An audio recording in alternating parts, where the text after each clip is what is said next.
You're listening to Righteous Humanist, the podcast where we analyze religious language, metaphors, and other expressions and their implications to society. I'm your host, Steve Martin. Let's get righteous. Welcome to the first episode of Righteous Humanist. Thank you for listening. In today's first episode, I'd like to set up some of the basics about what this podcast will be about. First, I'll start by explaining why I chose the label Righteous Humanist for a podcast and a website. And then after that, we'll talk a little bit about what I plan to do in this podcast, which is specifically analyzing the various day-to-day and everyday religious expressions and idioms and other types of religious metaphors. So first, I chose Righteous Humanist because I think something in society that we really need to change is the belief and the thinking that only people who are religious or who believe in God are good people, are righteous. And that's just simply not the case. And so in terms of the label here, I chose a word that might turn some people off. And the reason that it might turn some people off at first is because we tend to associate it with someone who might be self-righteous, in particular from a religious perspective, who is always judging other people, oftentimes being hypocritical about it, and so forth. So I want to reclaim that particular word. So part of my project here is to reclaim secular words, or words that ought not necessarily to be associated with theism and religious beliefs.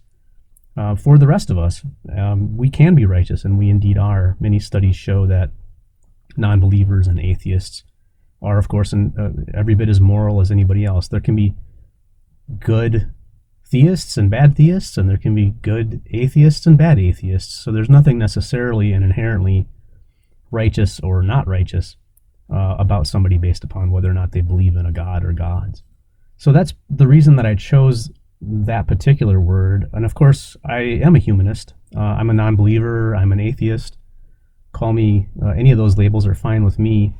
Although something that we'll talk about in future episodes is how the label atheist actually has gotten some really negative connotations in society, where people think of atheists as Satanists, even as people who actively want to do evil. Of course, nothing could be further from the truth.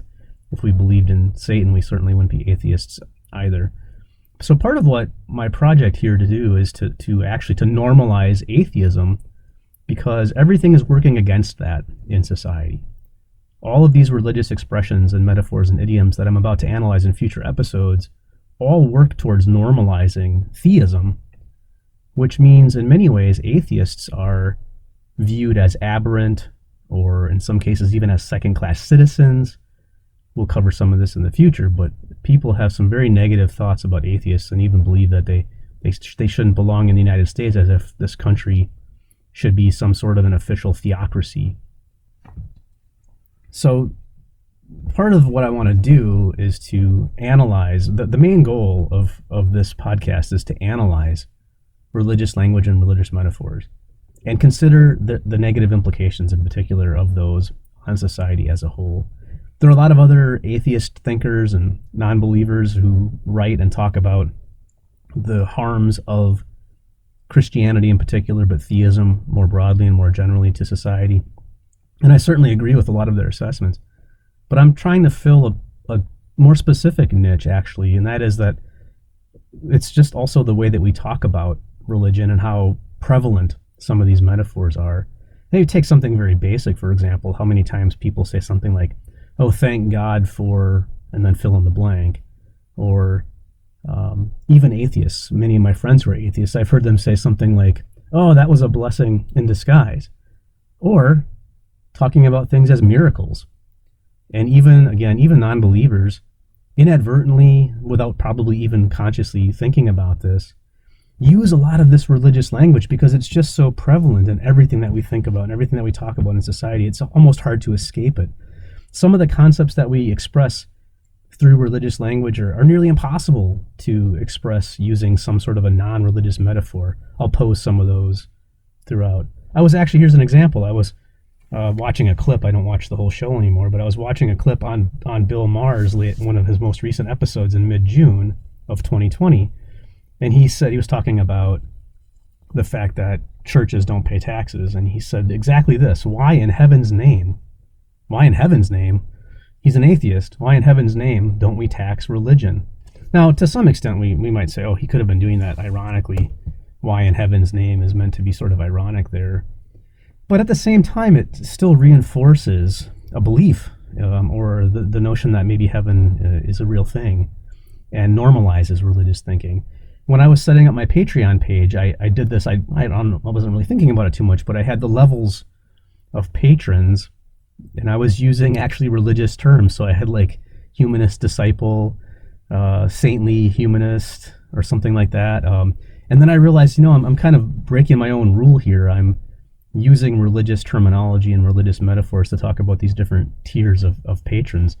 And I was doing it, sort of tongue-in-cheek, somewhat ironically, but I realized that even doing it intentionally in that way still kind of reinforces those theistic concepts and those theistic beliefs.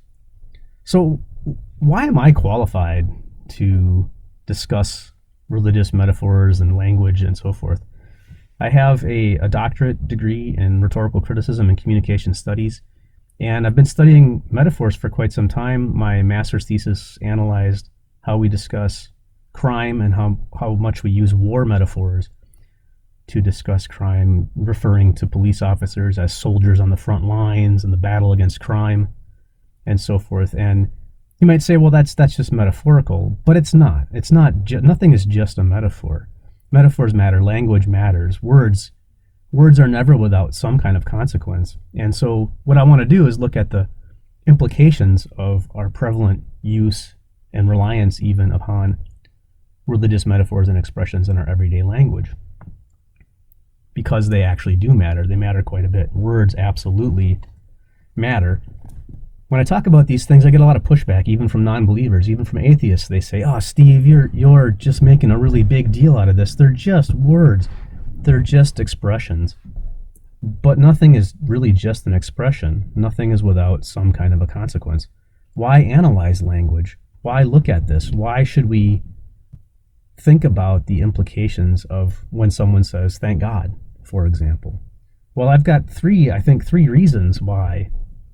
At least three reasons why we should take a look at that. And the first thing is that the language that we use necessarily affects the way that we think. And it's cyclical as well, right? The way that we think is represented in the words, and the words that are used make us think about something in a particular way. So going back to the crime example, the more we talk about policing and fighting crime with war metaphors, the more warlike it actually does become. And I think that that's borne out in very recent times. Look at how militarized our police have become since the early 1990s.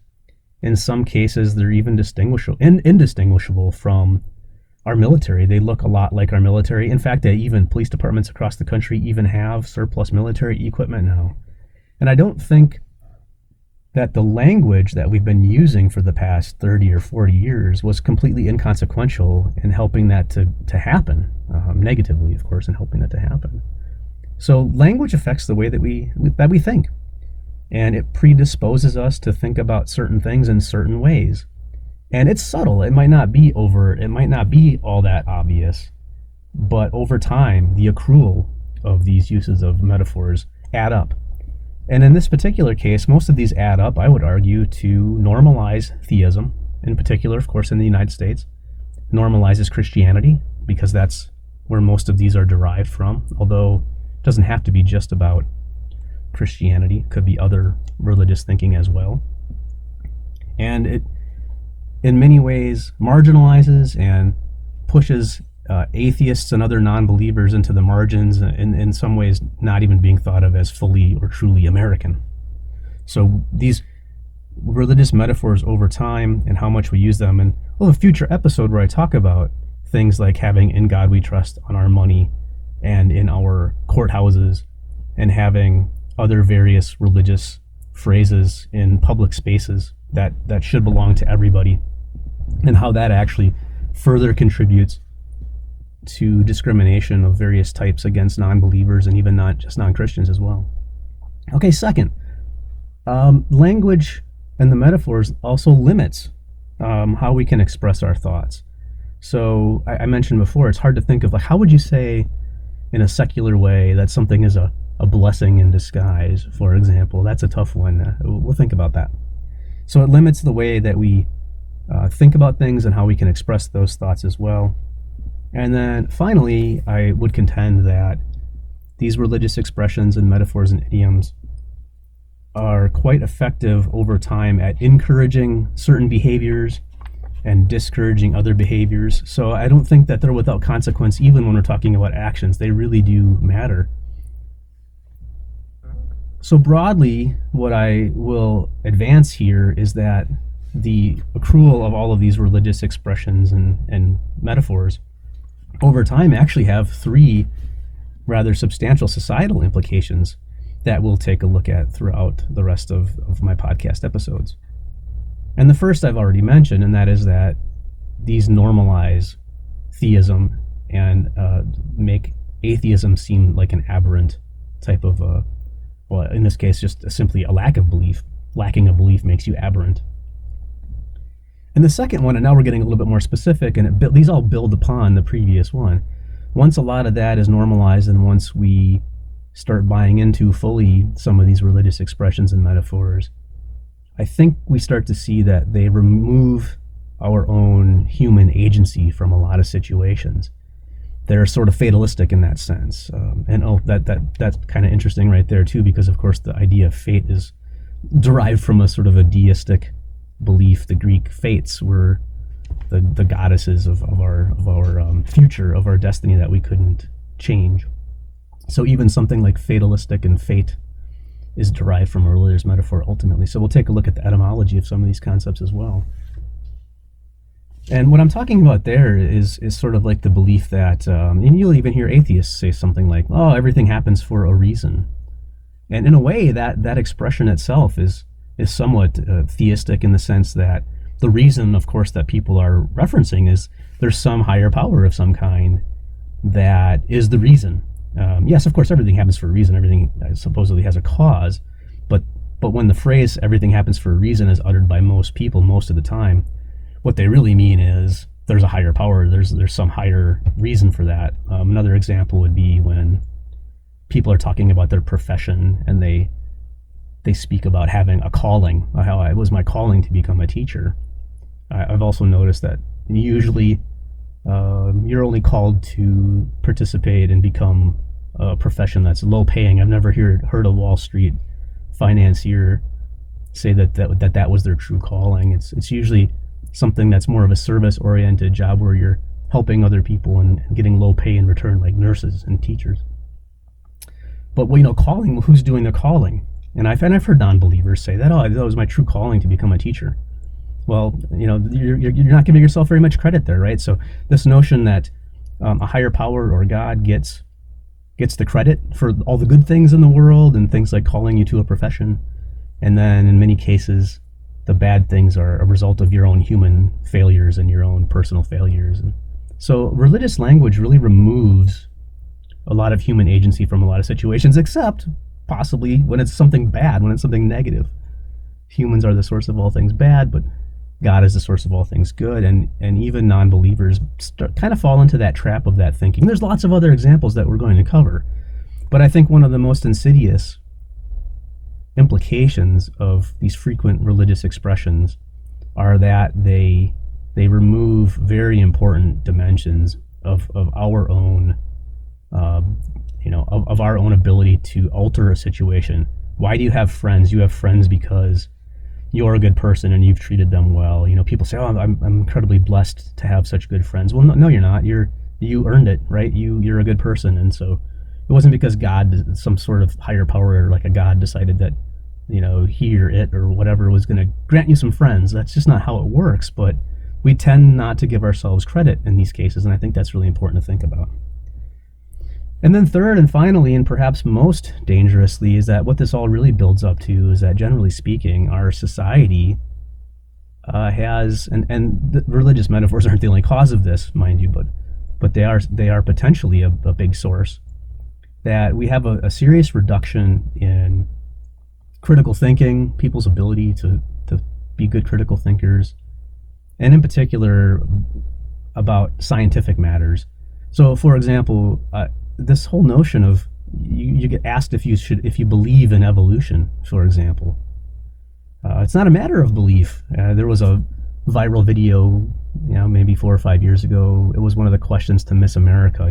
Do you think evolution should be taught in schools? And I looked at every single one of the answers of the contestants, and even the ones who were scientifically literate, even the contestants who were scientifically literate, they all framed it as a matter of belief, as if you don't believe it, it's evolution. Look, evolution's not a matter of belief. It's scientifically proven. It's scientifically true. It doesn't matter if anybody believes it or not. But what we've done is this persistent, the mass, the religious language being everywhere, has over time gotten into people's heads that some scientific truths. Well, I don't believe it. Look at the anti-vaccination movement, for example. Wow, all the science is overwhelming. I just don't believe it. And I think that religious thinking, and as a result of religious metaphors and expressions, had some role in that. I'm not saying it's the sole cause, but I think we can certainly look to some of that as being one particular factor among many others that has contributed to that. So this particular episode, the very first episode of Righteous Humanist, has really just been designed as an introduction to what types of things we're going to be discussing on this podcast in the future. I plan to have people calling in the future, and maybe some guest interviews, and perhaps even some live telephone call-ins if there seems to be interest in that. In episode 2, I plan to take a look at the importance of and understanding religious symbols in the public sphere. So I want to start out by examining how things like having "in God we trust" on our money actually does matter and should be unconstitutional, because it certainly is something that normalizes theistic thinking and Christianity specifically in the United States. And in future episodes, we'll analyze a whole host of different categories and types of religious metaphors and expressions and think about their implications as well. Thank you for listening to Righteous Humanist.